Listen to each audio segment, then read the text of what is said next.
Okay, let's get started with the Nokar mantra. Om Namo Arihantanam. Om Namo Sitanam. Om Namo Ayariyanam.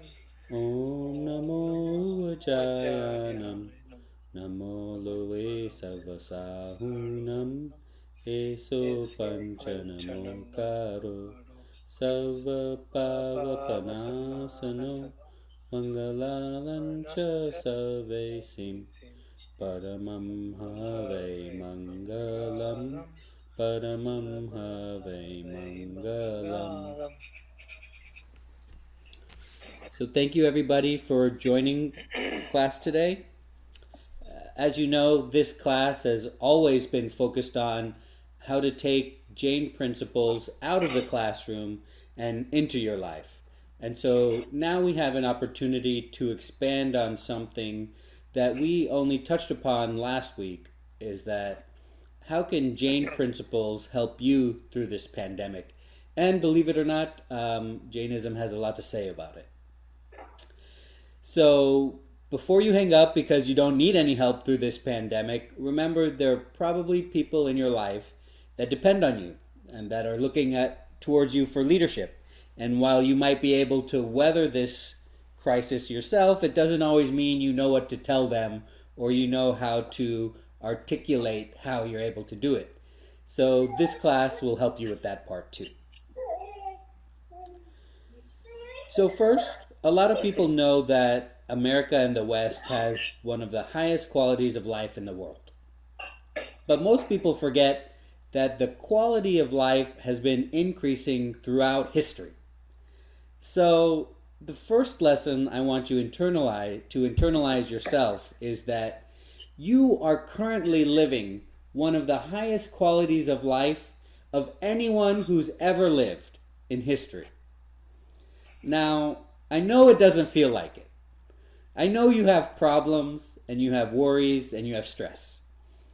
But this is one of the basic things that adults usually know that we can teach our children, is that your problems, no matter how small, expand to fill the mind that they're in.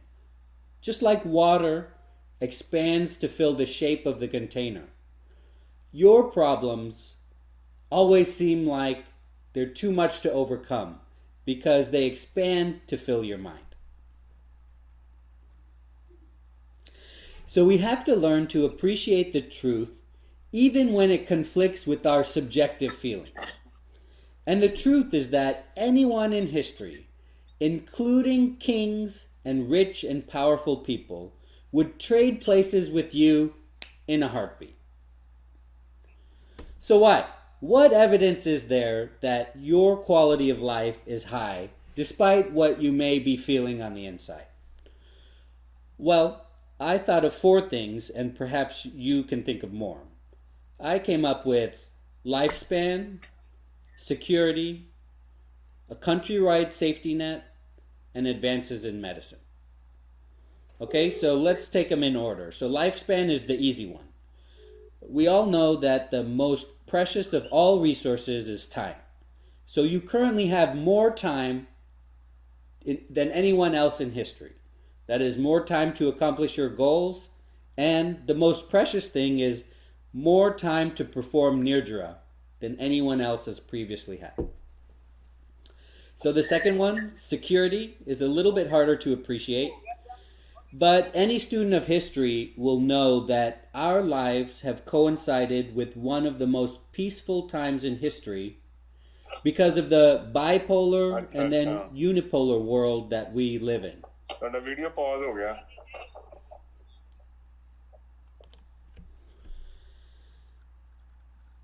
Remember, most countries require men to serve in the military for a couple of years after graduating, just so that country has the ability to mobilize very fast. The third one, a countrywide safety net. So, for most of history, your safety net was your family. That is, it was a blessing to be born in a very large family because one of them, that increased the chances that one of them was able to help you get back on your feet when life knocked you down. Now most countries have in the West have a safety net and programs such as we have, like welfare, unemployment insurance, Medicare, Medicaid, and Social Security. That is, if life knocks you down for, reasons that are not your fault, then we have safety net programs to help you. And lastly, advances in medicine. So, believe it or not, infectious disease was something that humanity lived with for nearly all of human history. They just called it something different, right? We call it SARS and MERS and COVID. But they called it cat scratch fever, rheumatism, and sleeping sickness. So it was common to have your neighbor cough up blood and not know why, and go to the doctor and unable to provide a diagnosis. So those are the 4 reasons that I thought were most pertinent to convince you that you have the highest quality of life right now of anyone in human history. So thoughts and questions about that? Questions or comments?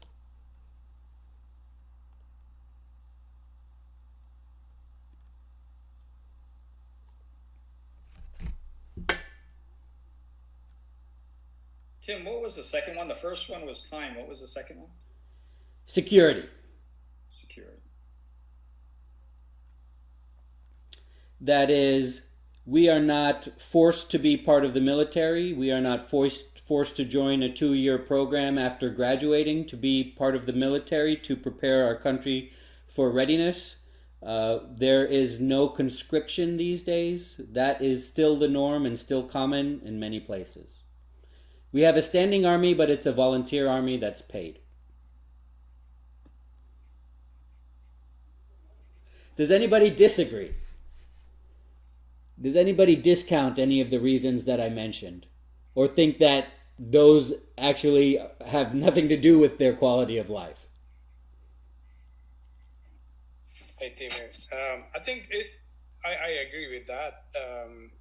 But still, it makes me always wonder when we review or read the literature or something, we watch it for the older times, that how the simple life was. Not chasing down every little things that we chase nowadays because of this advancement. I don't deny any of those things what you mentioned, but I sometimes do wonder, would life, yes, shorter, but would be easier, better, in that sense, that you don't chase every little things that what we chase right now. Right, because they were worried about the big things, like security. They were worried about the big things, like life knocking you down and having no way to get back up. True. And that's exactly what I'm talking about, right? Because we take these things for granted, because they're taken care of for us through various ways, that is, our problems expand to fill our mind. And we look back on the past with very rose-colored glasses. Like, it must have been so easy back then. It was so easy to make discoveries. It was so easy to get money. It must have been so easy, to have an uncomplicated life. But the people in the past had bigger problems than us, and our problems have expanded to fill our own mind. And I know it's very hard to believe. That's why I decided to spend a little time here, because it's very hard to argue with your subjective feelings.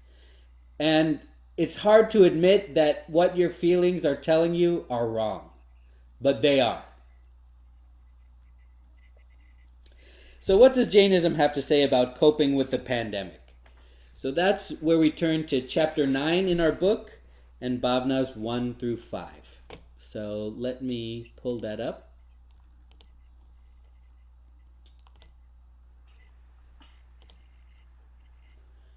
Okay, so remember, the bhavanas are reflections or contemplations. That is, these are the things that will put you on the right path if you reflect on them.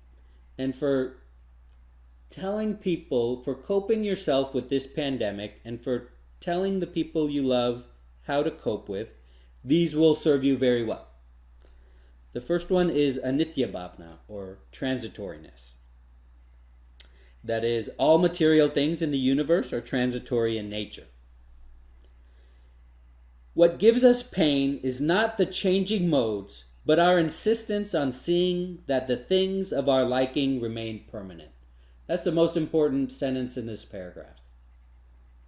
Remember, we define anger as the mismatch between expectations and reality, the cause of anger.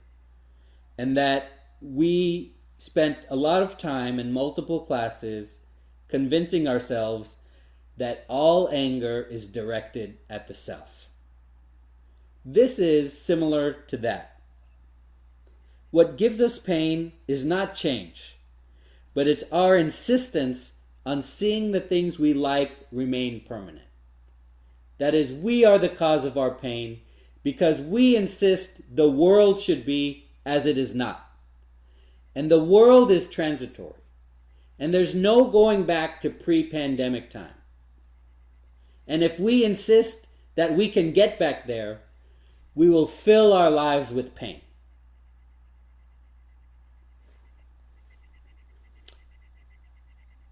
The only exception is our soul. The only thing that doesn't change are the characteristics of our soul, unbound from karma. But it's hard to believe in the soul when we see the world all around us and we don't see our soul in our body. And so, but there is evidence for a soul, and perhaps that will be another class. But the only thing that is permanent is you. We should not use this reflection to be inactive and idle. So in each one of these we're going to see a little warning, a little caution, that is not to use this reasoning perversely or take it too far. That is, just because everything changes doesn't mean we can be inactive, we can be idle. It doesn't mean we don't have responsibilities. It doesn't mean we shouldn't show compassion. But it does mean that we should realize everything is impermanent, and that is the cause of our pain. So comments or questions on anitya bhavna, or transitoriness?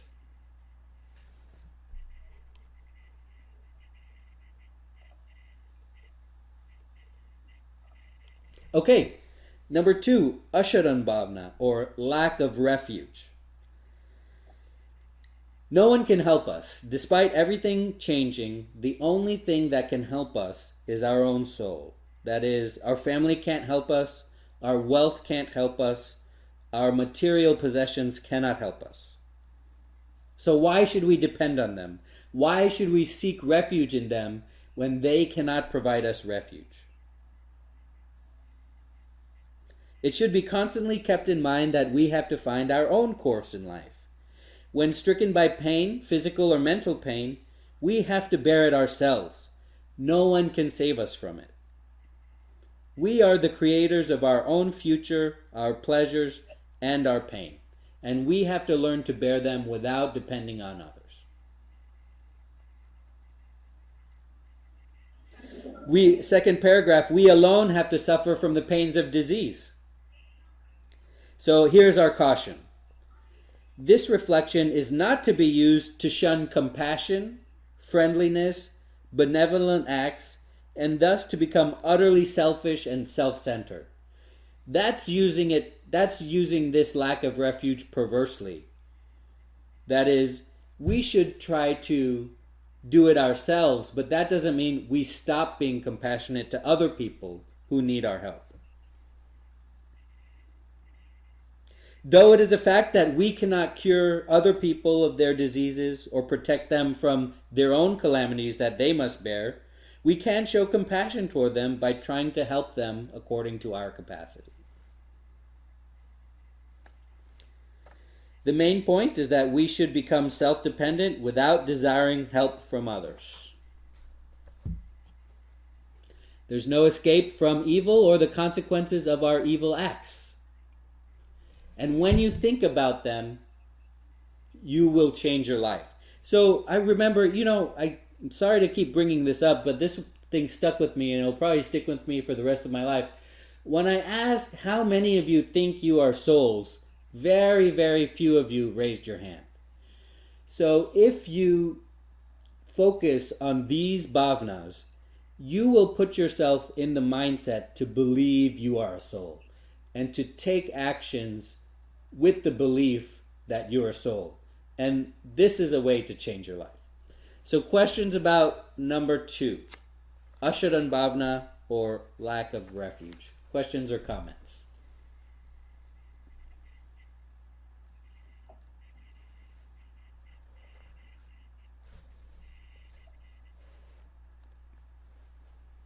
Okay, number 3, Samsara Bhavna. That is the cycle of birth and death.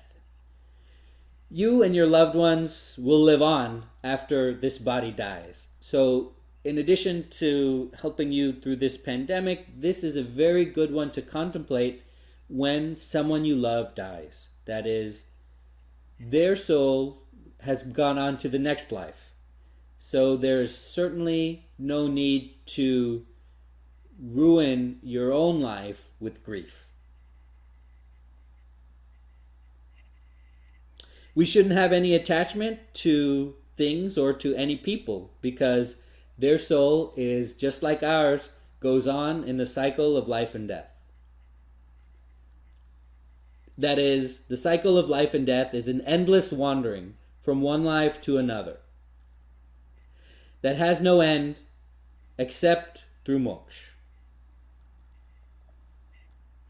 If there's any purpose in the cycle of life and death, it is only one. That is, to find a way out. No one has gained anything by continually being born and dying, and we should ask what we can do to avoid it. And as we reflect on this bhavna, this keeps us on the path of righteousness. That is, this is a very good counter to the nihilism that a lot of people experience when they consider the cycle of life and death and materiality and hedonism. That is, what is it all for? If I'm going to die, why should I do anything? What does it matter whether I die early or later? What does it matter whether I am good or bad? Well, it matters if you die early or later, because if you die later, you have more chance to perform nirdra while you're in your human form. It matters what you do in this life, because those actions affect your soul in the form of bandh. Right? So if you are in that trap of nothing matters, I don't care about anything, I'm going to die whether it's sooner or later, if you focus on this bhavna, that will help you get out of that trap and see that it is indeed a trap. Can I interrupt you on this one part? Of course. So you mentioned, so the longer I live, I have more time to do nidra. Right. Is there some kind of math behind that is a true statement? Because I would think the longer I live, in order for me to live, I will always be doing some kind of bop, right? Right. Living, eating, breathing, whatever it may be. Right. If I talk to anybody, they may take that into not a good way of, So I think the longer I live, the more pop I'm going to do, regardless of what nidra I'm doing. Right. But you're forgetting about samvar. That is, the longer you live, the more chances you have to do samvar as well. So maybe I should have been a little bit more careful with my words. That is, you have a better ability to do samvar and nirdra. And remember that samvar is the blocking of karma attaching to your soul.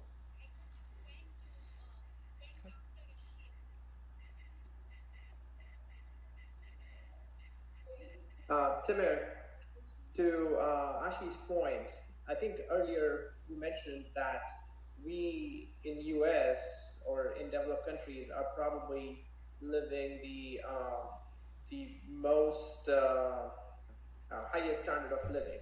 Correct. By definition, if we stay in the current mode, by even we saw in the energy outlook presentation, the energy usage per capita is the highest for us. Mm-hmm.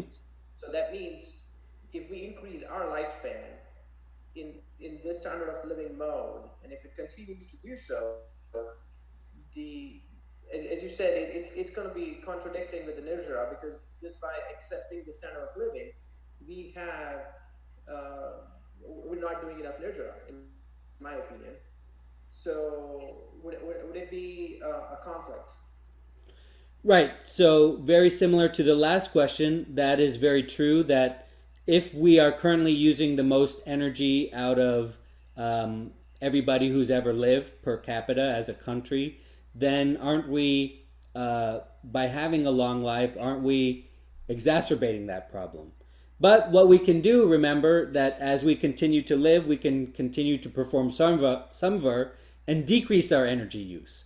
So if that is what is important to you, and it should be important to all of us to perform samvar, then we can use our long life to perform samvar and nirjara. So remember, you don't have to do it one and then another. That is, you don't have to block everything, and then only then, once you've blocked everything, you can perform nirjara. You can start to bail water from the boat. You can do both.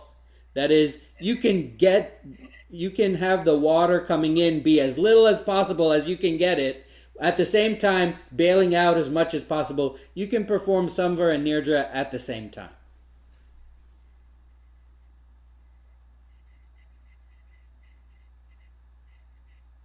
Thanks. No problem. I think this is a topic that has generated some interest. So any other comments or questions about samsar bhavna?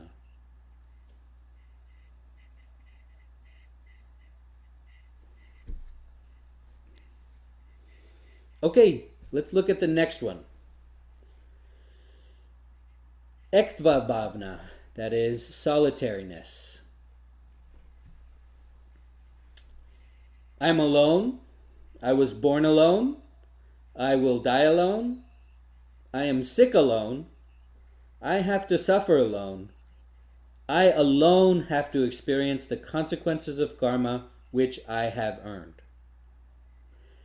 So ektva means aloneness, and anyatva means separateness. So if we are born alone and will die alone, then we can't depend on others to take care of our karma for us. That is, we alone can perform nirjara for our soul. And that is why you have to choose your own life and choose your own actions.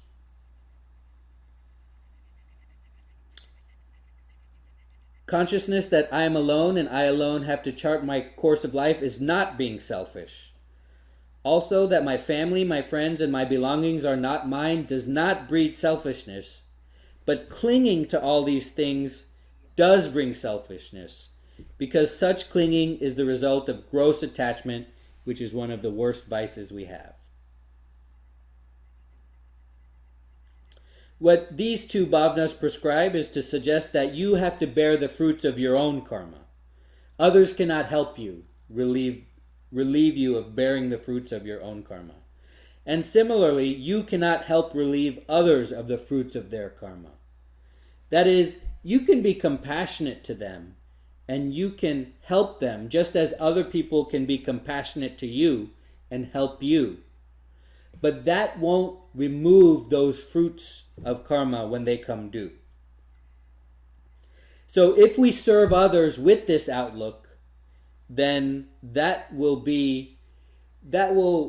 focus our mind on providing the correct type of help for others.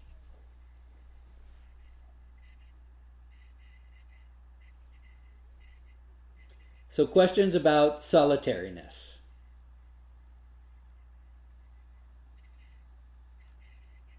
Does anyone disagree? Does anyone think that they're not born alone? They're not going to die alone. They're not going to be sick alone. Anybody disagree? After all, we have our families. We have our mother that gave birth to us. We have our parents that helped us. How is that being alone?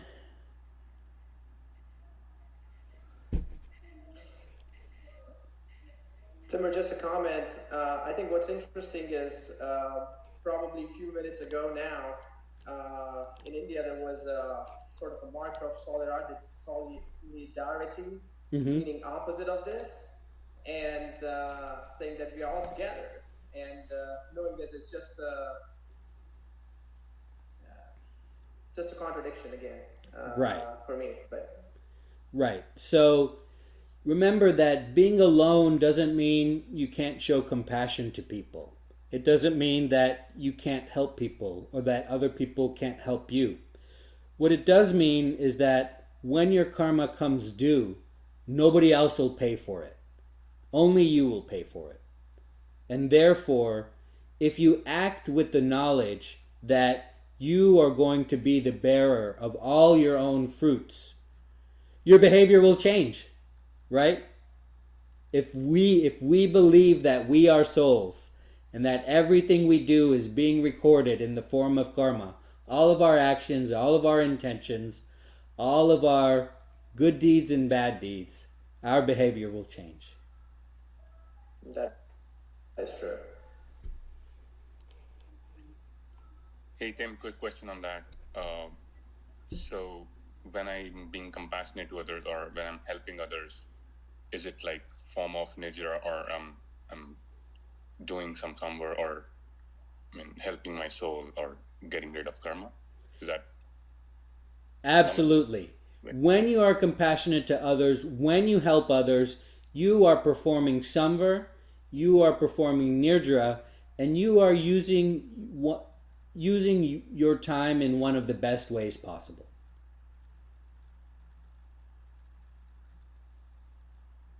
okay? Okay, let's move on to the next one.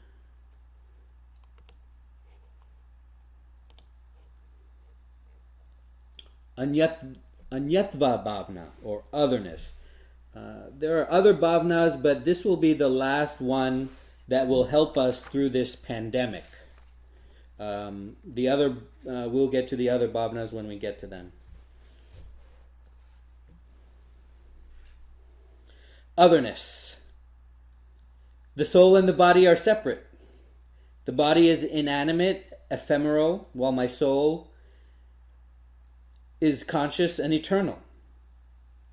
On this account, human beings should not be agitated and perturbed by bodily pains and pleasures. Here's the money sentence right here. Generally, all energy is used up in thinking about bodily pains or pleasures. So I'll give you a great example. We all remember being 18 and having a sex drive that was out of control. Now, having the perspective of a lower libido, we can see how that drive enslaved us. We can see how that drive caused us to perform things that we wouldn't otherwise do. We can see how we were a slave to that very human drive. So if you take that example and you extrapolate it out to everything around you, you will see the meaning of this sentence. Generally, all of our energy is used up in thinking about bodily pains and pleasures. That is, our mind is always occupied by, what shall I do next that will bring me pleasure? What shall I cook next that will bring my mouth pleasure? What shall I do next to make sure that my body is not in pain? What shall I do next? Constantly.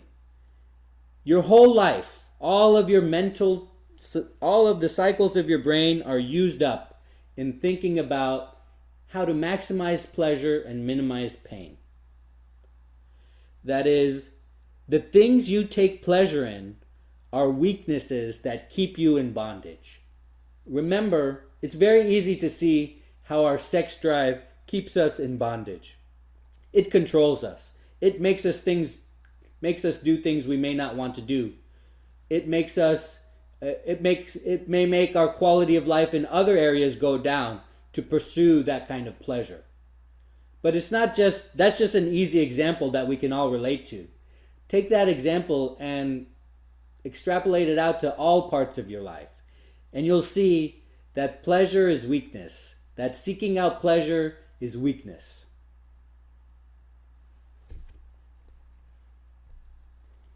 If one knows as to who one is, in the light of that pure knowledge, one will not develop attachment for the body, nor will one become a slave of sense organs. Now that's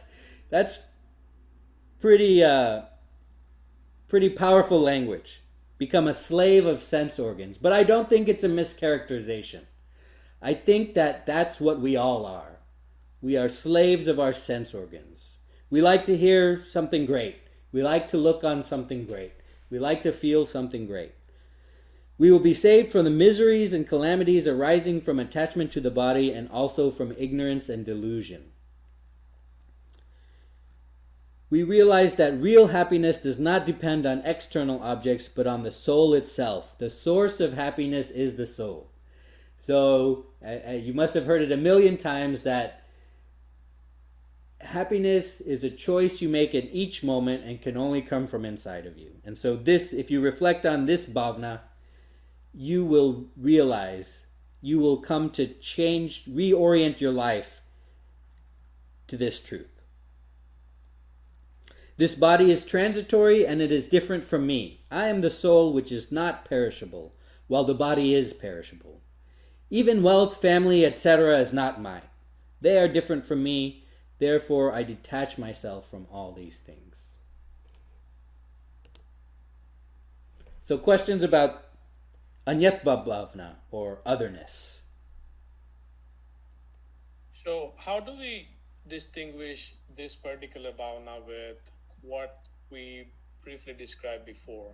In order to extend your life longevity, you will be performing some painful exercises, for instance, exercise or eating healthy and take some sort of pain to your body in order to continue extend your lifespan.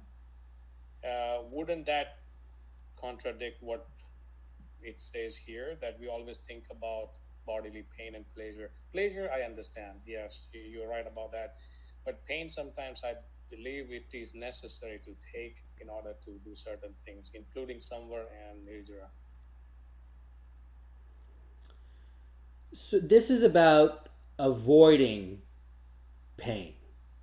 So in your example of exercise, this doesn't apply. You're not avoiding pain. This bhavna says most of our life is spent avoiding pain. If you're seeking out pain, this doesn't apply. Oh, I see. So thinking of pain and pleasure, you're taking pleasure, putting pleasure in the front of pain. And okay, that makes sense now, because even for tapascharya, the exercise, all of that we do take pain to the body. So that, yeah, okay, that explains.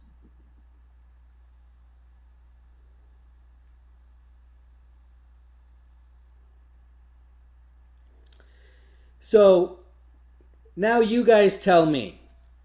So we talked about these 5 bhavnas, right? So now you make it explicit. How will these help us through this pandemic?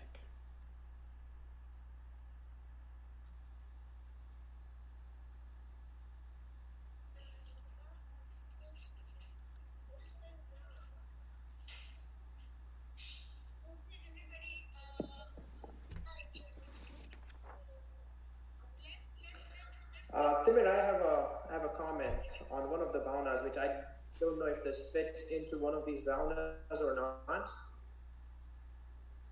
But it's chinta, right? I mean, let's say if my parents are in India, if I do chinta, I understood from another discussion that even the chinta can give you karmas or that you don't want, that can bind karmas to you. And so what's the difference between, or what's the thin line where you have been compassionate and doing chinta?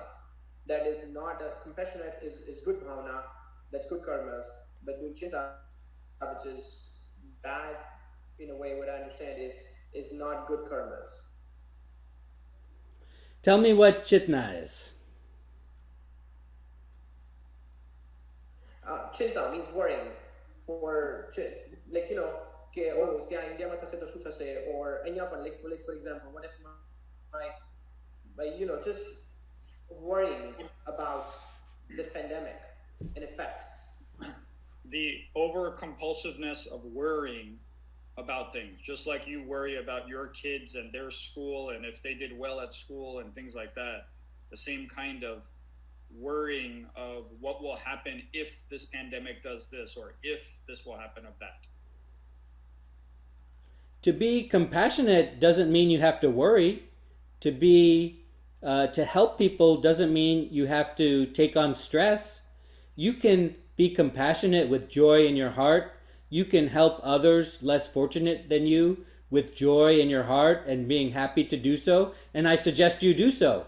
I suggest you not take on other people's problems. You don't have to take on other people's problems to help them. If you hand out food at the food shelter, if you donate food and hand out food at the food shelter, I suggest you do it with a smile on your face. I suggest you do it. I suggest you spread happiness while you do it. Yeah, that's a good point. But for example, taking that example, I'm just expanding on this. If I go to a place where I'm donating food, but then I'm worried that I need to make sure I have a 1 month of supply in my house before I donate the food, because just in case if the lockdown happens and I run out of groceries, it's just again, this is a hypothetical question, but it's just in my mind, I'm trying to think how not to worry, or how just not to, or what are the simple examples to avoid that level of worriness where the stress come into the play, versus just being compassionate, like you said, and doing things that gives you joy and happiness. So here's where, like, most professionals would tell you that things become a problem or addiction. Like, let's take drinking. Drinking becomes a problem when it affects your responsibilities, right? Like at work, for example. Or if you have some addiction. It becomes a problem when it affects your responsibilities negatively, and in fact, it makes you things that you don't want to do. So I would tell you that this is the same thing. Worrying, when it becomes a problem for you, for your health, then it's too much. Worrying, when it becomes a problem that affects other areas of your life, such as your work or your relationship with your family, then it's too much. I think that's a good way to put it. I think it makes perfect sense. So just in case you were wondering, there are more bhavnas. There are 12. Asuchi, impurity, Ashrav, Samvar, Nirdra, which we talked about, we've been talking about for years. The nature of the cosmos, which we talked about 3 weeks ago. Rarity of enlightenment, which we also talk about. Dharma bhavna, which is religion. And that's the last one. So those we've been talking about a lot. I think that these 5 will help you, and if you don't need any help, this will allow you to answer some of your questions that your children might have, or that other people might have about, well, how can I get through this? I'm having trouble getting through this. I'm having trouble. My life is upended. I don't know when it's going to return back to normal. I don't know, I want things to go back to the way they were.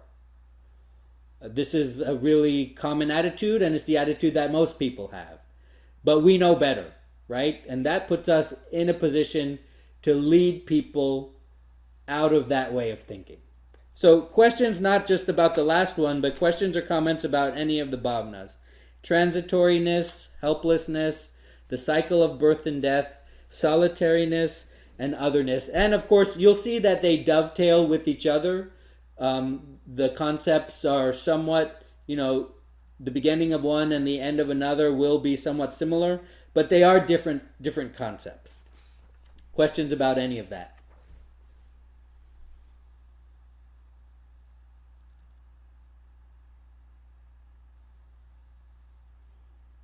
Okay, questions or comments about any of our classes so far, or any comments that we want to, any topics we want to address, or any concerns about classes and what we want to do going forward?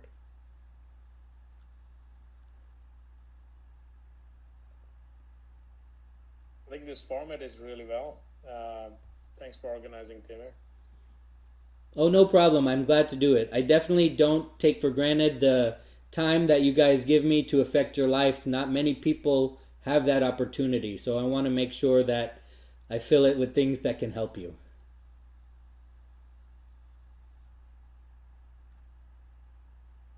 Are we going to have the next weekend? Typically we don't, but I don't know anybody's going anywhere next week. So. Yeah, you're right. Typically we follow the Patsala schedule, and usually there's some camping or something that's going on Easter weekend. I'll see if Patsala is having classes next week online. I know a lot of people have moved to online, and I'll keep you guys updated. Sounds good. Okay, thanks everybody for joining me this week. I really appreciate it. Thanks. Thanks. Thank you. Thank you.